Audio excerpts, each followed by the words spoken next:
Welcome to 3 Count Commentaries. We're going to be discussing Smackdown from January the 7th, 2021. A fairly mediocre episode of Smackdown, but some huge surprises, obviously. Huge surprises. Still, doesn't really save the show as far as being a mediocre to shit tier show. Sorry, YouTube, I got a curse.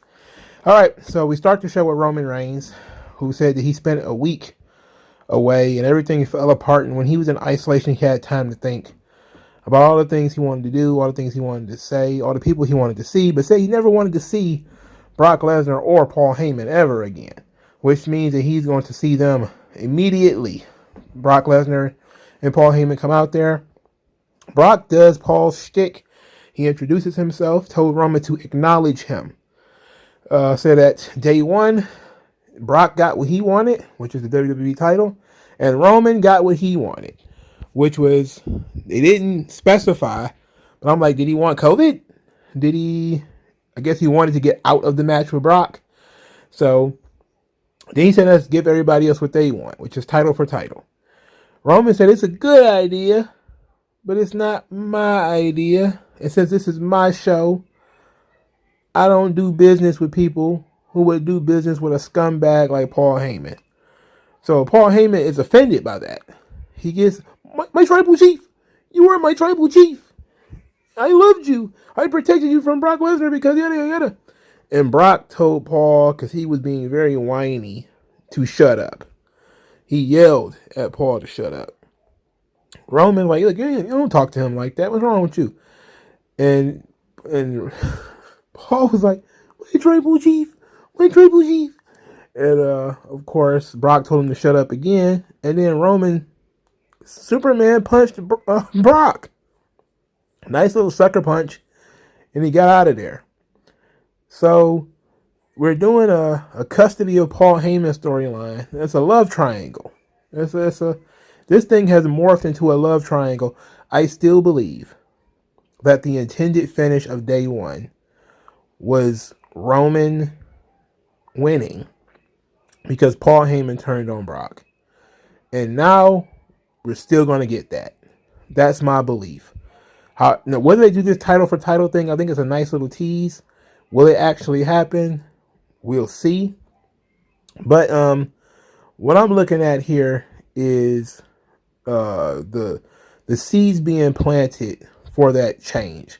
As, you know, Paul was trying to explain to Brock that when you were gone, he was all that I had. And, you know, he knows exactly what he's doing.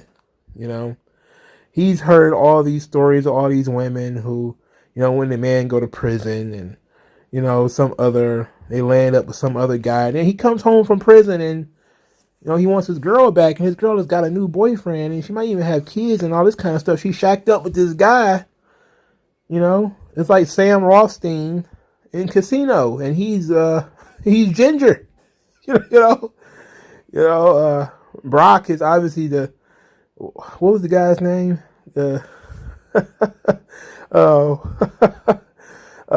Woods, James Woods.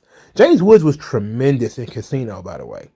Everybody else was so good that you kind of don't pay attention to how good he was in Casino, but he was really good. But that love triangle on SmackDown reminds me a lot of this, where, you know, you got Ginger constantly going back to the old flame because he's kind of addicted to that. But there's so many new possibilities, and being the special counsel for Roman Reigns elevated Paul Heyman's character and elevated his status, a lot like being the wife of Sam Rothstein elevated Ginger. You know, she became a respectable person in Las Vegas. She was the wife of somebody who mattered.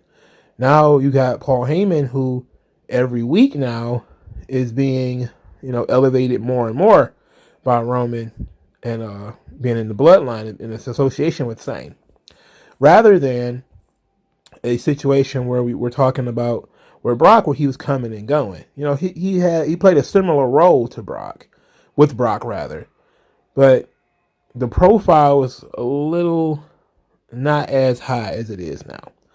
So this is very interesting. you know. So we weren't done with the Roman story, though. Later, Adam Pearce says that he has been empowered by WWE officials to find Roman Reigns an opponent for Royal Rumble, and he got to the end of the night to announce it. So he come up with this idea, and he goes to Roman about it. Roman told him he wants to watch the Usos. He's not interested in whatever the hell Adam Pearce is talking about. He doesn't care. To which, he continues that, there's nobody on his roster he hasn't already beaten. So Adam Pearce leaves. And at the very end of the show, we hear the Shield theme being knocked on the door. And we're like, Now, some people didn't catch that it was the Shield theme that he was knocking on the door, but it was. And when the door opens, we're expecting, Goldberg. We're expecting, a bunch of other people. Some really, really huge star walks through the door. Instead, it is Seth freaking Rollins.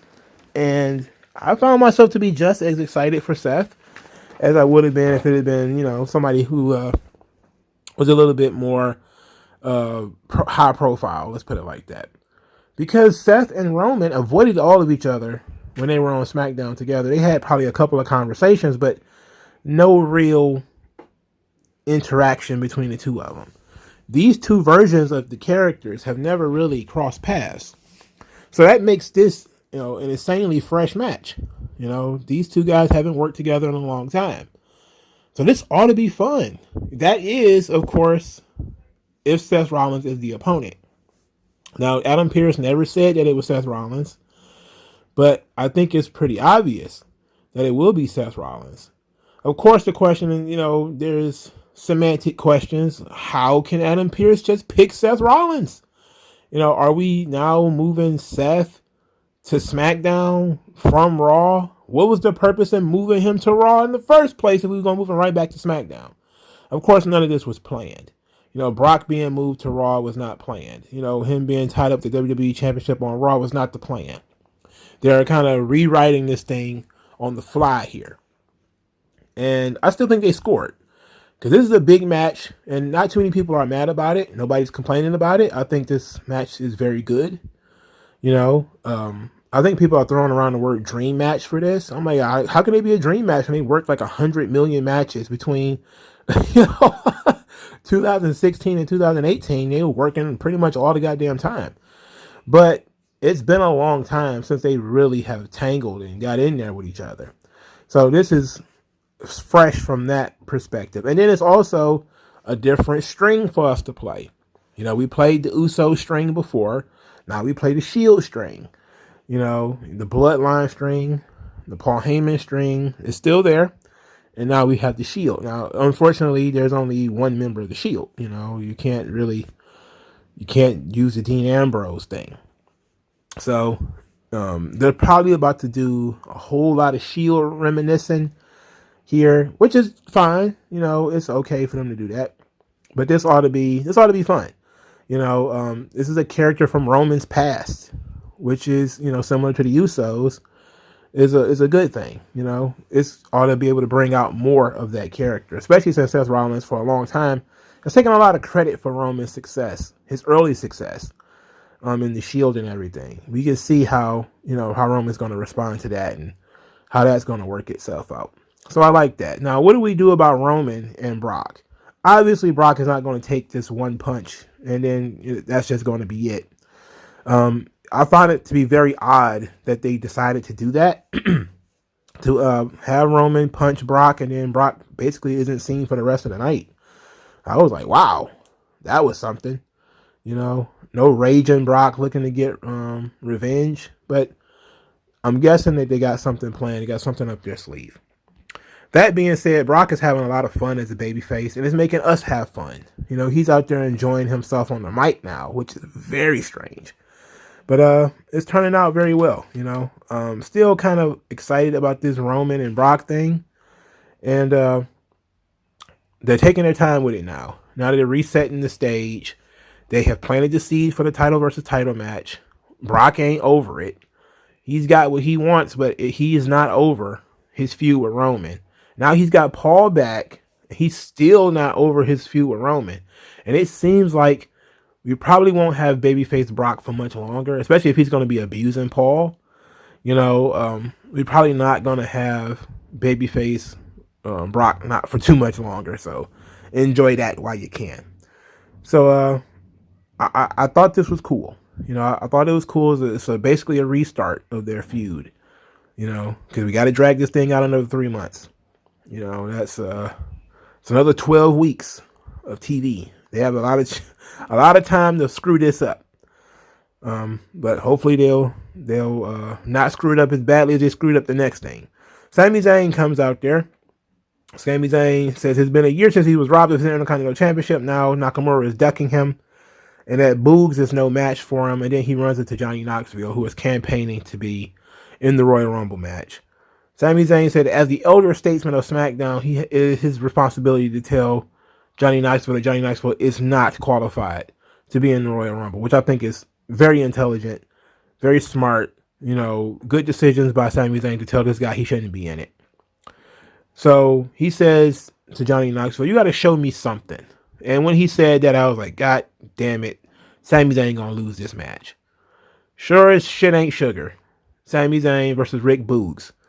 Now, to my surprise, Johnny Knoxville's interference had nothing to do with Sami Zayn losing. Sami Zayn just plain lost. He didn't get hit with a finish or anything. He got beat with, a roll-up. But my God, man. This is why the mid-card is so fucking trash. You went through the trouble of making this guy the number one contender, and he loses to Rick Boogs fucking immediately. What is the point of this? And then, not only that, but you had Johnny Knoxville throw him over the top rope like he was an absolute J-Brown immediately after that. And you're like, wow. Some number one contender. Some momentum Sami Zayn's got going here. That's like, what is the point of fucking with this? Why would you do that? Look, and here's the thing. Here's the odd thing. Rick Boogs is better built and better put together and better booked than both Nakamura and Sami Zayn. I don't know when the last time Rick Boogs lost a match. I couldn't tell you. I don't know when the last time Nakamura won one. So this is a weird situation, and this is whoever is doing this, they need their ass beat. This is disgusting. So immediately after Johnny Knoxville throws Sami Zayn over the top rope, which he said the only skill he needs is to be able to throw somebody over the top rope. It is announced that Johnny Knoxville will be in the Royal Rumble match.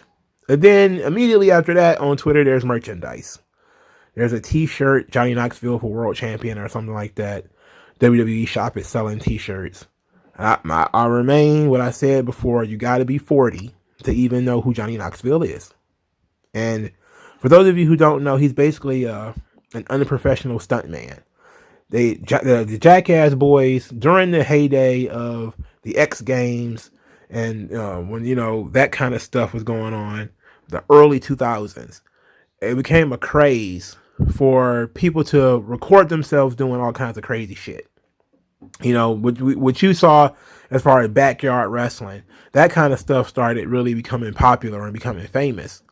So WWE was a little bit ahead of the curve by showing Mick Foley's home videos and all that kind of stuff. But then you find out there's an entire subculture of individuals who was, recording themselves doing shit like trying to light their farts on fire, beating up their parents, bulldozing one side of the house and all that kind of wacky shit. Then there was the ones who were doing silly stuff like, bobbing for apples with razor blades in them and all that kind of weird shit that they was doing. That became the Jackass crew. It was like Bam Margera and I think it was Steve-O, and Johnny Knoxville was like the front man of that group. And it went on for a while, that whole Jackass thing. And they became all very popular. And then they had a movie. They had a couple of movies. And, like I said before, I think they went on tour. They had like a Jackass tour where these guys were stapling their nuts to their head every week or something stupid like that. It was ridiculous. But of course, as what usually happens, people started to see that. They started getting a lot of attention. Boys especially started to mimic them. And MTV, which was the channel that was showing Jackass, they started getting a lot of complaints from parents, about their sons doing stunts with like skateboards and trying to do what grinds down rails and cracking their nuts open and stuff like that because they saw it on Jackass. Kids trying to recreate the stunts. So, essentially Jackass got, handcuffed. Then a lot of their stunts, especially when Bam Margera kind of went on his own, became very expensive, house destroying stuff that kids couldn't possibly recreate. But it's that late 90s, early 2000s style humor, and you have to be 40 in order to really get it. So I don't understand why they're making another Jackass movie, why they want to give these people more money. Johnny Knoxville flopped as an actor. Like, he was in other movies. My ex-girlfriend made me watch some movie where he was pretending to be in the Special Olympics. And because she thought it was the funniest shit in the world. Like, we have a similar sense of humor. Like, we love, like, Jim Carrey and Will Ferrell and shit like that. Tom Green. So it was like, this is silly. It's absolutely silliest shit in the world. There's nothing, remarkably serious about it. Which is usually a good thing. Not when it's too silly, though. I don't like it that silly. But this movie, I thought it was retarded. I was just like, this is a stupid fucking movie. I get it. I did laugh at certain parts of it, but it never amounted to anything. He never really got out of the block as far as being an actor is concerned. So how is he in any way relevant to the WWE audience?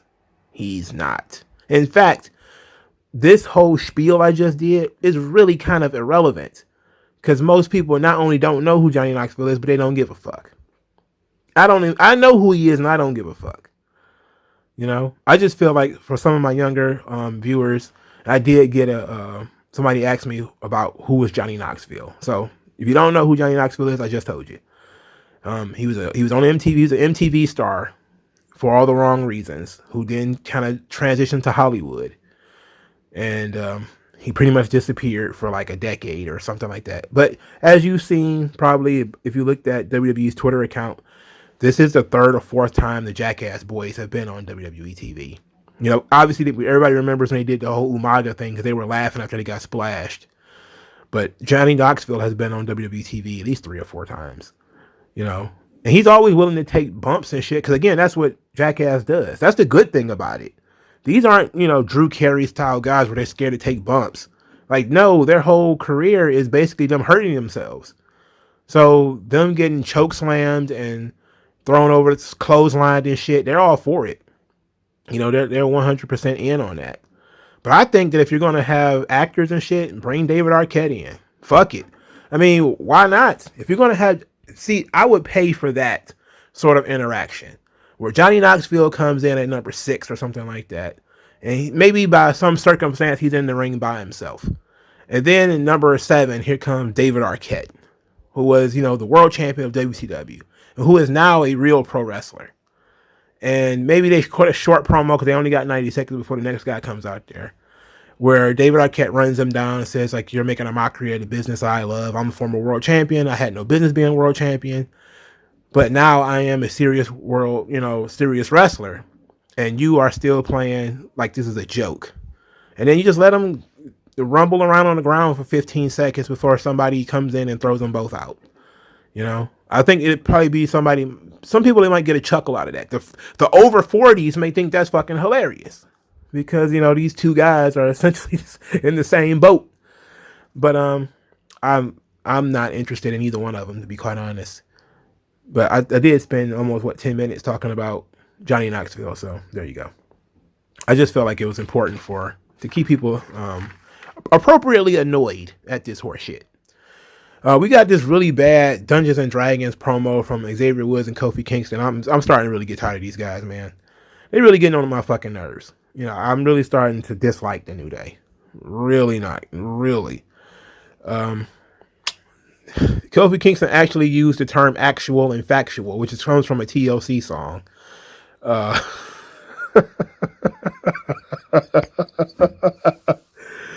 Oh no, and they kept using the word proverbial.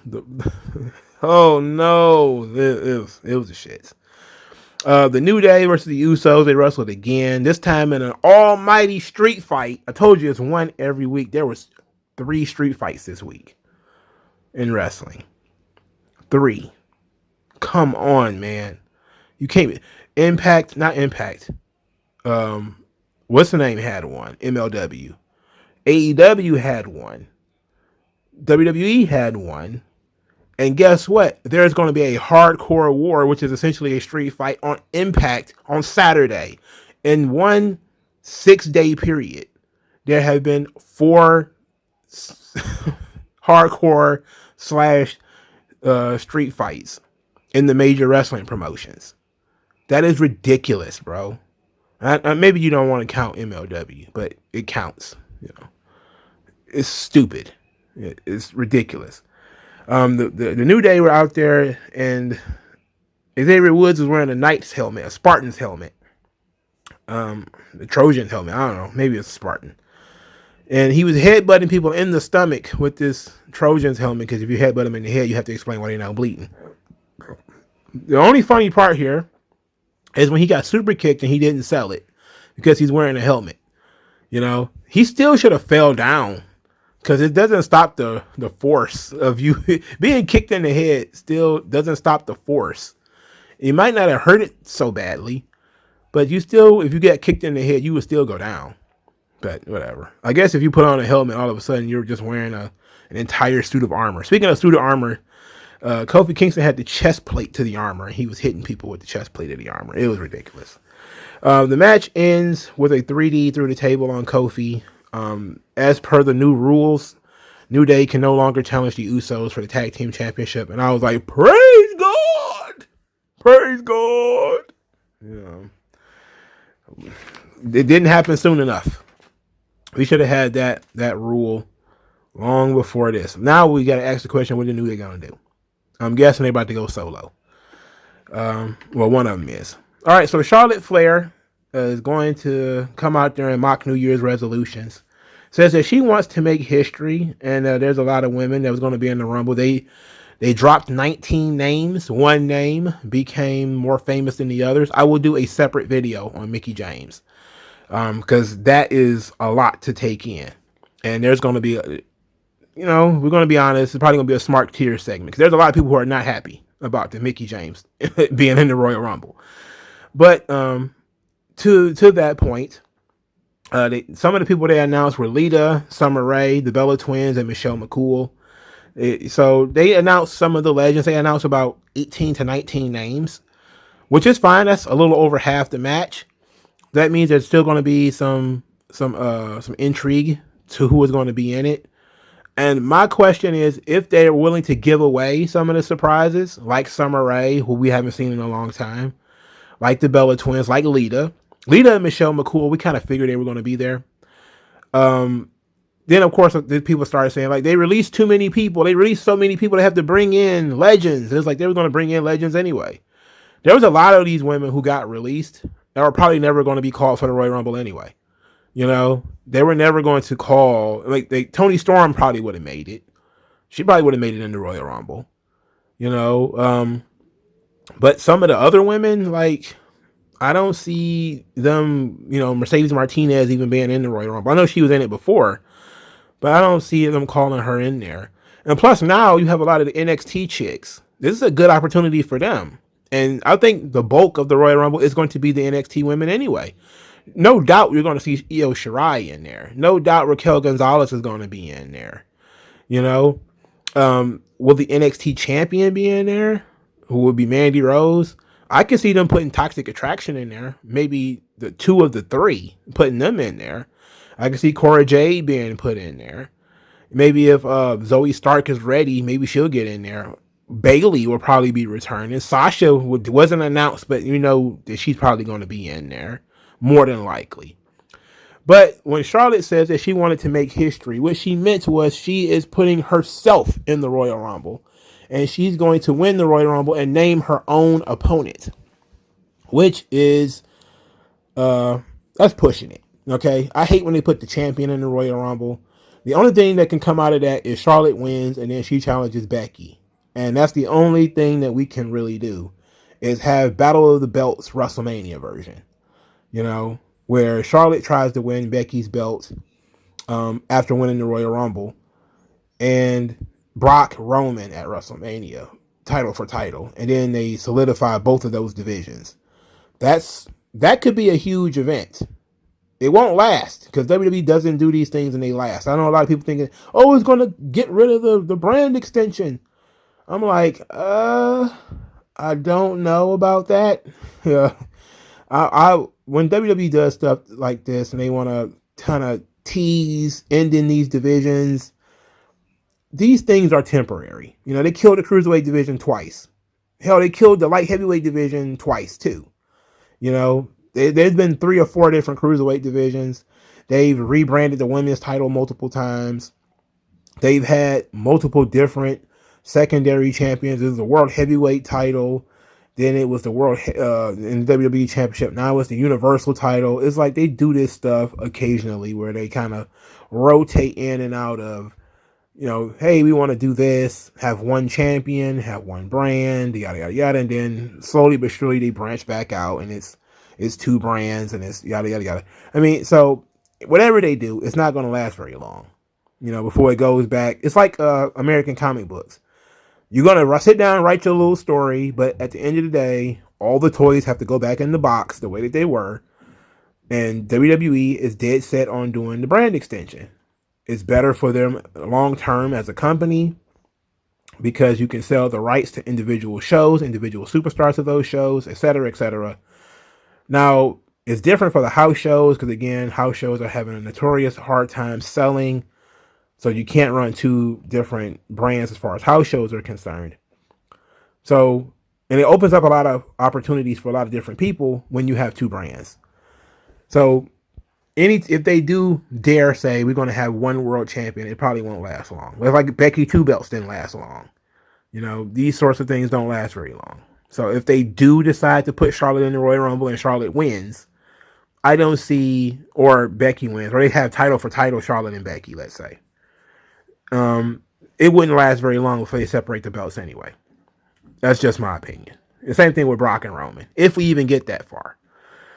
But it's according to, in this situation, Naomi shows up. Naomi, who also will be in the Royal Rumble, said that Charlotte doesn't have a match right now, and that since she doesn't have a match at the Royal Rumble, she should fight her.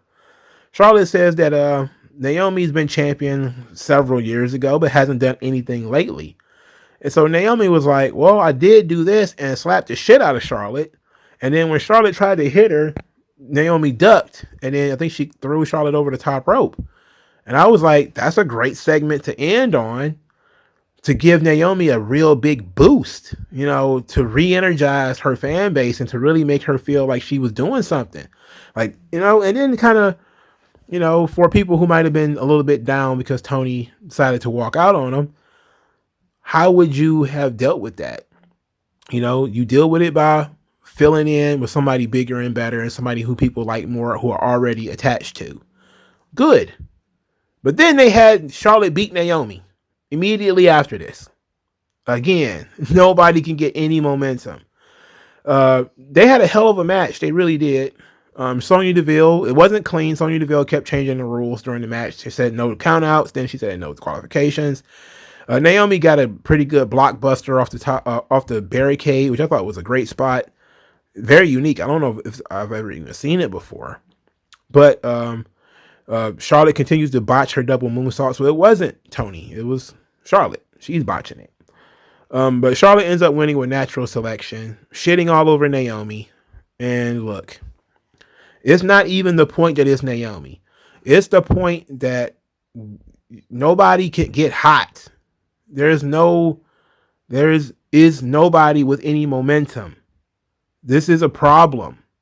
What are we watching this show for if none of the baby faces have any fucking momentum and none of the heels have any heat? Sure, Charlotte has some heat, but then you look at Sami Zayn, who should be building up heat, and he gets killed. He's just losing random matches for no reason. Now Charlotte is just winning random matches for no reason. She didn't have to win this match. She didn't have to lose it either. She could have gotten disqualified. She could have gotten counted out. She could have walked away. We could have not had the match. We could have teased it for next week or something like that. We did not need to have this match right now. And yes, we're still building the feud between Sonya and Naomi.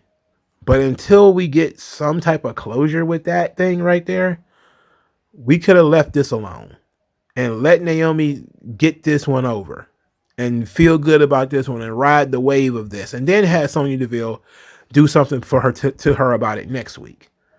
You know, punish her for what she did to Charlotte. That's what character stuff is all about. Charlotte goes to Sonya Deville crying and whining about how Naomi hit her and, you know, has no business being in the ring with her.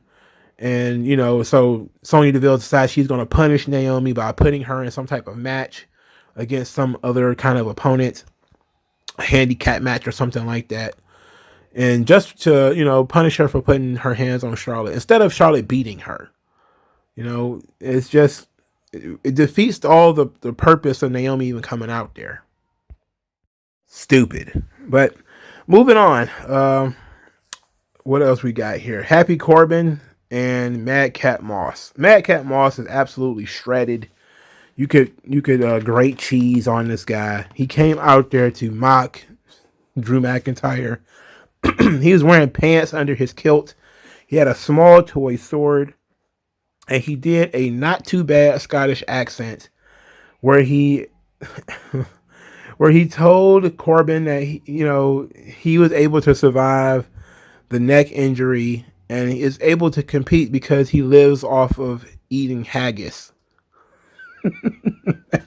It's so stupid. This is so dumb. Then he said that he wouldn't be able to beat Corbin. Corbin will kick his ass. And that he wants to get out of the wrestling business and wants to paint watercolors and write poetry for the Loch Ness Monster. I was like, what in the hell? What is the point of this? This went on too long. Of course, Pat McAfee was burying these guys, which is, I get it. You know, I've been saying for weeks now, they're bad on purpose. But this is brutal. They eat up too much time. You know, it's one thing for it to be bad, you know, stuff on purpose because, you know, them laughing is what makes it funny. But no, they eat up way too much time. This was terrible. This was awful. Then the Viking Raiders showed up out there and ran them off. Okay. Then they had the match, Viking Raiders versus Happy Corbin and Madcap Moss. And Happy Corbin and Madcap Moss win. So you thought the Viking Raiders had some momentum? No. You would think the Viking Raiders would have momentum because since the New Day can't challenge for the tag team titles anymore, you would need another babyface team to be actually over in order to challenge the Usos, right? You would think that, right? Wrong. Beat them. Why? And you were taking all this time to build up the Viking Raiders too, with them coming out there doing the whole raid, chest beating. They were hanging out with guys and trying to get over. And no, just gonna have Madcap Moss and Happy Corbin beat them for no reason. And again, completely unnecessary. These are what in sports they call unforced errors. That's what they call them, unforced errors, where you shoot yourself in the foot. You damage your own team. That's what WWE does. Their tag team division is absolutely trash, and they have no foresight whatsoever. They knew they were booking the Usos to beat the New Day on this same show, literally in a few minutes after this match. And instead of keeping the Viking Raiders strong so they can challenge the Usos, oh no. We're going to have Madcap Moss and Happy Corbin beat them. For what? Now we're going to have a heel program where Happy Corbin and Madcap Moss wrestles for the Usos, against the Usos. That's trash, B. That's trash. It's the same thing with the Roman and the Seth Rollins thing, man. It's heel versus heel. This is trash. You know? Because you have no baby faces, you done killed them all. You don't let anybody get over. It's not even a matter of, wrong guy, you know, but he's over at least. It's like, no, nobody's even over. It's odd, very odd decision making. Sheamus announced he was going to be in the Rumble, and I think that was it for the show. This show was brutal. It was a brutal show. It was really bad booking. Just horrible booking. It's embarrassing. You know, SmackDown is usually a very good show, but, you know, outside of the Roman and Brock stuff and the Mickie James announcement, this show was just an absolute bust. You know, how many times do we need to watch New Day and the Usos? You know, Naomi and Charlotte was a good match. Hell of a match. Wrong person won, you know, and in the wrong way. If anything, that should have just ended that segment when Naomi dumped Charlotte over the top rope. That should have been the end. And we should have seen no more of them tonight. And we should have just called it a day. And found somebody else, you know, an opportunity to be out there. You know? But no. We had to, whatever goodwill we just built up with Naomi, we got to throw it out the window immediately. Makes no fucking sense. You know, you don't start a conflict and end the conflict in the same chapter. That's just the stupidest writing in the world. Oh, yes, we're going to start this story where Bowser kidnaps Princess Peach on the first level of the game. And then you save her at the end of that level. It's like, okay, so why do I continue to keep playing? All right, I saved the princess already. Why should I play level 2? It's the stupidest thing. Every basic storytelling would tell you not to do that. You know, it's retarded. This show is run by retards. It's just the best we can come up with is that these people are obviously neurodivergent. You know, they're morons. They would have to be. Same thing with the Viking Raiders. You know, it was stupid. Why is that segment so long? The Madcap Moss segment. Why is that segment so long? It made no sense. Did it really get Madcap Moss and Corbin over? It's like, no, because everybody hates them. They have go-away heat with most people. You know? They don't have legitimate heel heat. They have go-away heat. People are like legitimately annoyed by them to the point where they don't want to watch them. That's a different level of heat. You know? And they're getting the wrong kind of heat. They're getting the wrong kind of attention. All right. Like this video, share this video, subscribe to the channel, donate to the channel. Thank you guys for your time. I'll talk to you guys later, man. Peace. MagMongoSlade. Best house I ever drew, daddy.